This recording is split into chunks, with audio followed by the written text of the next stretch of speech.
क्यों?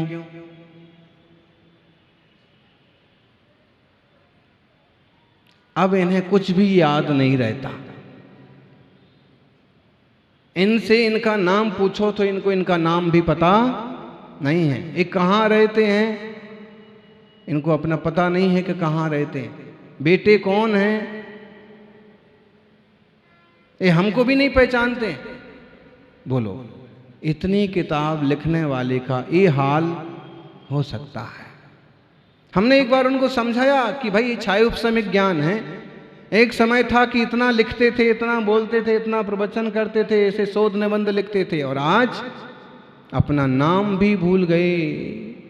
इसलिए छायोपसमिक ज्ञान पर भरोसा मत करो। और एक बात है, अगर ये दुनियाधारी भूल गए हैं तो भूल जाने दो, आप लोग उन्हें नमोकार मंत्र सुनाया करो। तो महाराज जी नमोकार तो सुना दें, लेकिन इनको ये याद तो रहना चाहिए। और याद क्यों रहना चाहिए कि किसी बैंक में अगर कुछ डिपॉजिट वगैरह है तो वो भी तो ये बता के जाएं। ये तो सब भूल ही गए, किससे क्या लेना देना है, कहां क्या गाड़ के रखा है। बोलो भाई, ये हाल होता है। हमने उनको कहा कि यदि सब कुछ भूल गए हैं तो भूल जाओ, सब कुछ भूल गए तो भूल जाओ, लेकिन भगवान को नहीं भूलना। अपनी चेतना की स्मृति रखना, इतना जरूर रखो। तो ज्ञानी ये छायोपसमिक ज्ञान है, भूल जाता है, इसलिए बहुत अकड़ने की जरूरत नहीं है।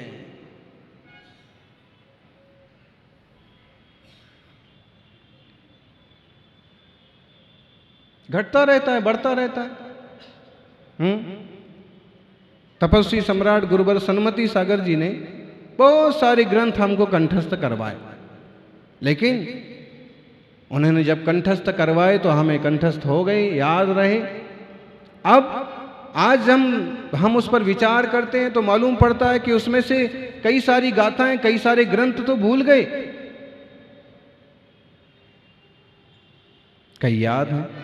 छायोपसमिक ज्ञान है, भूल जाता है, घटता बढ़ता रहता है। इसलिए इस छायोपसमिक ज्ञान का दुरुपयोग नहीं करना। इतने कम पैसे में कोई सोना चमका रहा है तो अपन इधर उधर जाएं, अविश्वासु लोगों के कहीं किसी के यहाँ दे के आएँ, किसी सोनार के यहाँ कि रख के आएँ कि इसको चमका देना 2 दिन में 3 दिन में। उसमें तो ये तो आंखों के सामने कर रहा, तो भाई तू कैसे कर लेगा? मेरे पास विद्या है, मुझे ज्ञान है, मैं कैसे करता हूँ, देखो आपके आंखों के सामने। और आंखों के सामने ही फिर जरा से किसी काम के लिए भीतर भेजते हैं कि जाओ पानी गर्म करके लाओ, और तब तक वो सोना गायब हो जाता है। सोना हमेशा के लिए चमक जाता है और आदमी वो हमेशा के लिए गायब हो जाते हैं। लालच में आ गए ना, उनकी विद्या के चक्कर में आ गए। ऐसे झूठी विद्या वाले, कुतूहल करने वाले बहुत लोग मिलेंगे। ज्ञान तो खुद चमत्कार है, इसलिए ज्ञान से, छायोपसमिक ज्ञान से होने वाले चमत्कारों के पीछे मत भागिए। निज के भीतर जो चैतन्य चमत्कारी आत्मा विराजमान है उसका चिंतन कीजिए, विशुद्धि बढ़ाइए। छाय ज्ञान तिक्काल नित्य विषमम शैलम सब्बत संभवम चित्तम जुगवम जानदी जोन्नम अहोही नानस महापम। ज्ञान का अद्भुत महात्मा है। केवल ज्ञान त्रिकाल संबंधी सारे पदार्थों को जानते हैं। वह नित्य है, विषम पदार्थों को भी जानता है, विषम जातीय पदार्थों को भी जानता है। सकल एक साथ पूरा का पूरा लोकालोक को प्रकाशित करता है। जुगवम जानदे जोन्नम, सर्वज्ञ भगवान एक साथ जानते हैं। ऐसा ज्ञान का महात्मा है। केवल ज्ञान से कुछ भी छुपा हुआ नहीं है, कुछ भी छुपा हुआ नहीं है। कहाँ क्या हो रहा है, कौन क्या कर रहा है,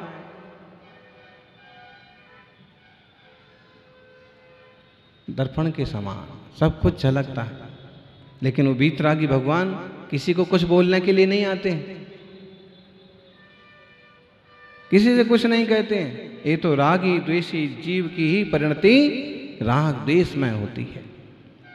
ज्ञानी एक आत्मा को जानने का पुरुषार्थ करो, दुनिया को जानने से क्या फायदा। एक रूपक पढ़ने को मिला, अर्धमागधी साहित्य में एक रूपक पढ़ने को मिला, एक कहानी पढ़ने को मिली। राजा सिद्धार्थ के दरबार में एक बहुत बड़े विद्वान आए, सोम नाम के बड़े पंडित, और उन्होंने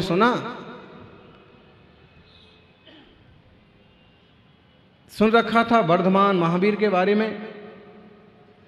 तो राजा के पास आके उन्होंने कहा कि हमने सुना है राजकुमार वर्धमान महावीर बहुत प्रज्ञावान है, बहुत ज्ञानी है, आपने उनको पढ़ने के लिए किसी गुरुकुल में भेजा,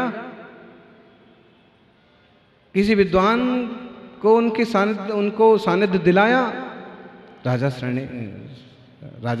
सिद्धार्थ बोले कि राजकुमार वर्धमान को ये सब किसी चीज की जरूरत नहीं है, वो अपने आप में बहुत ज्ञानी है।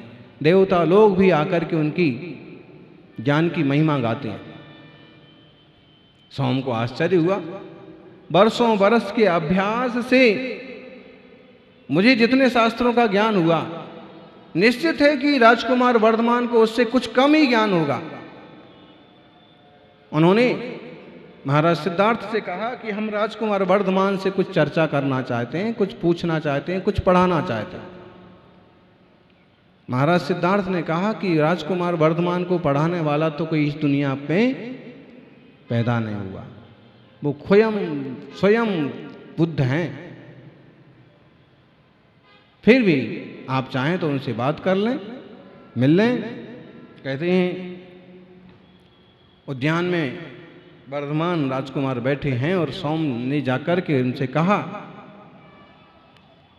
कि कुछ ज्ञान बताइए, तो उन्होंने कुछ नहीं कहा, चुपचाप बैठे रहे। सोम ने कहा कि कोई गणना गिनिए, तो उन्होंने कुछ नहीं कहा।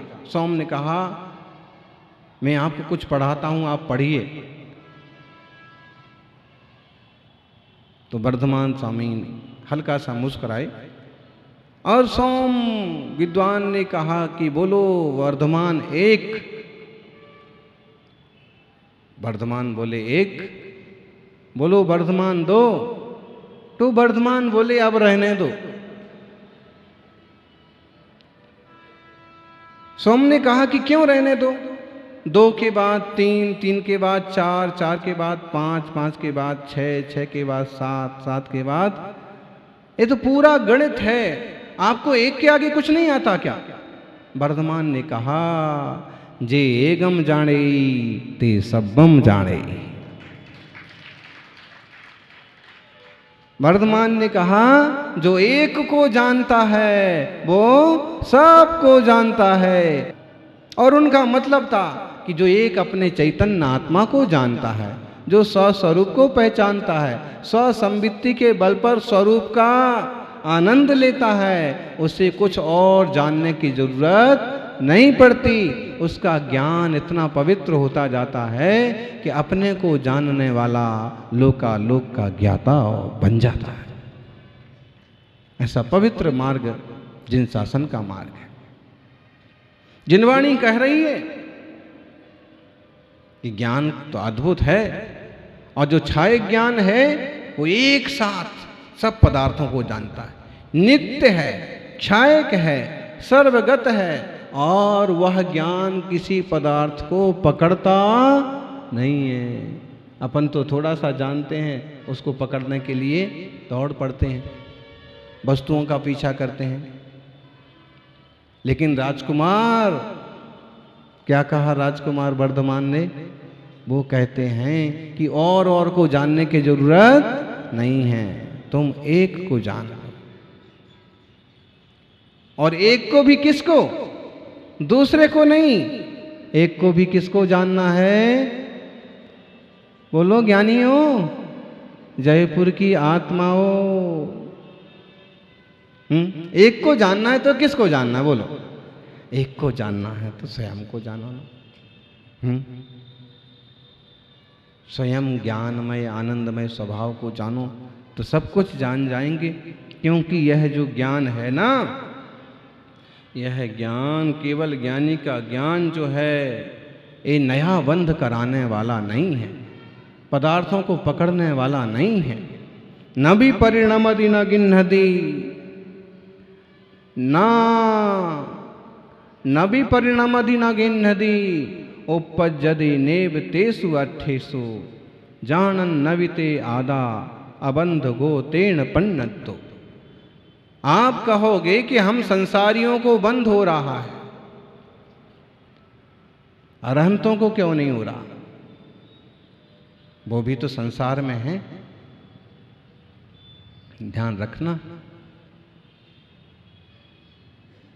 वो संसार में हैं, लेकिन संसार उनमें नहीं है। और हम संसार में भी हैं और संसार भी हम में है। देखो,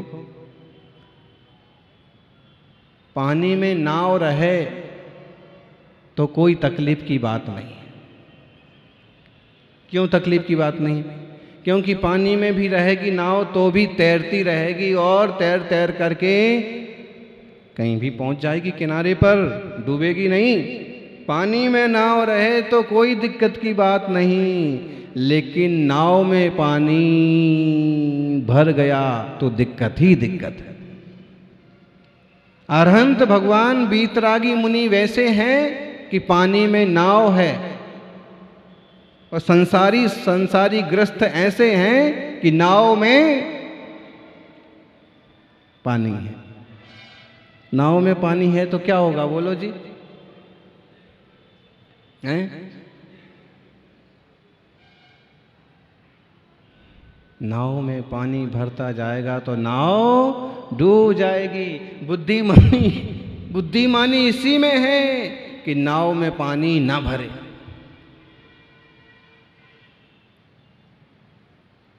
और एक बात, कोशिश ये करो कि नाव में छोटा सा भी छेद ना हो, क्योंकि छोटे से छेद में से भी पानी भरता भरता बहुत सारा भर जाएगा। जीवन में छोटा सा भी दोष ना हो, क्योंकि छोटा भी दोष धीरे धीरे बहुत ज्यादा नुकसान कर जाएगा।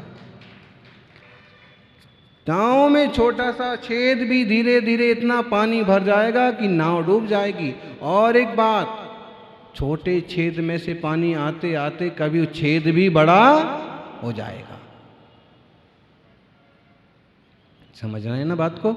माने आश्रव बंध की बात कर रहे हैं कि अगर मन वचन काय की प्रवृत्तियां बिगड़ती गई ना तो आश्रव बंध ज्यादा हो जाएगा, संसार और बढ़ता जाएगा। इसलिए नाव का छेद बंद कर दिया जाए, आश्रव बंध को रोक दिया जाए, ज्ञान को सही दिशा में लगा दिया जाए। न भी परिणमति न गिन्नति, सर्वार्थ जाने जीव पर उन रूप न परिणमित हो, बस इसीलिए है अबंधक, न ग्रहे न उत्पन्न हो। केवल ज्ञान अबंधक है, क्योंकि वह कोई पदार्थों को ग्रहण नहीं करता है, किसी कर्म का आश्रव बंध नहीं करता है, सब कुछ जानता है लेकिन किसी रूप परिणमित नहीं होता। धन्य है ज्ञान की ऐसी अद्भुत दशा। बीतरागी सर्वज्ञ प्रभु का ऐसा मंगलकारी ज्ञान हमारे जीवन में भी उत्पन्न हो। प्रभु महावीर स्वामी ने एकम जानी, एक को जानने की प्रेरणा दी। अपन उल्टा करते हैं, अपन सबको जानने की कोशिश करते हैं। ये भी जानना है, ये भी जानना है, ये भी जानना है, ये भी जानना है, सब कुछ जानना है। और सब कुछ जानने में या तो रागिष्ठ होते हैं या दुष्ट होते हैं, या तो किसी वस्तु में आसक्ति पैदा कर लेते हैं या फिर उससे घृणा पैदा कर लेते हैं। वो नुकसानदायक हो जाता है। हमेशा विकल्प बने रहते हैं, ज्ञाता दृष्टा नहीं रह पाते, और जो ज्ञाता दृष्टा रह जाते हैं वो एक दिन संसार से पार चले जाते हैं। सज्जनों, ऐसे परम पवित्र ज्ञान स्वभाव वाले अपने आत्मा को जानना। ऐसे ही परम पवित्र स्वरूप को उपलब्ध हुए भगवान जिनेंद्र वंदनीय हैं। ऐसे पवित्र स्वरूप की आराधना करने वाले मुनिराज उपासनीय हैं। और ऐसे ही मार्ग का दर्शन कराने वाली जिनवाणी पठनीय है, आराधनीय है। कुछ भी पढ़ने बैठ गए वैसा नहीं, जिनवाणी का स्वाध्याय हो। मंगलमय प्रवचन सुने और खूब जान करके भी क्षयोपशम ज्ञान का अहंकार नहीं होना चाहिए। अभी आपको हम जो कह रहे हैं उसे थोड़ी देर बाद पूछा जाए तो बहुत कम लोग बता पाएंगे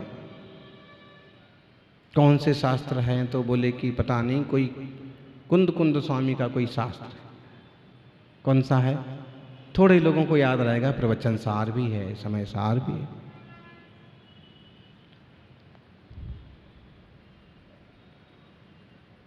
क्षयोपशम ज्ञान है। क्षयोपशम का मतलब हुआ कि कर्म के क्षयोपशम से होने वाला ज्ञान, ज्ञान आवरण की क्षयोपशम से होने वाला ज्ञान।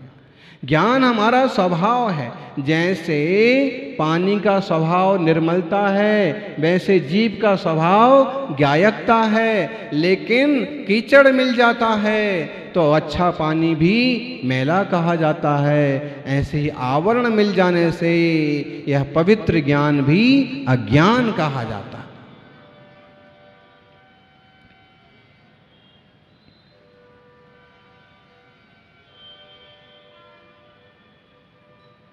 चेतना और ज्ञान सर्वथा भिन्न नहीं है, एक हैं। और सर्वथा एक नहीं है, कथनचित भिन्न है।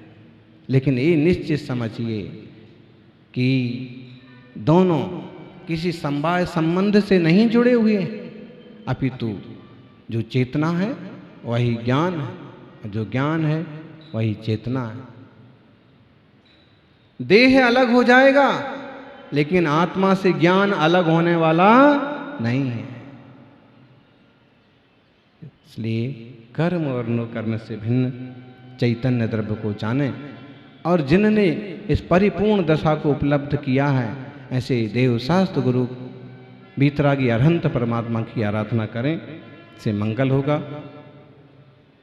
जय बोलिए 24 तीर्थंकर भगवान की।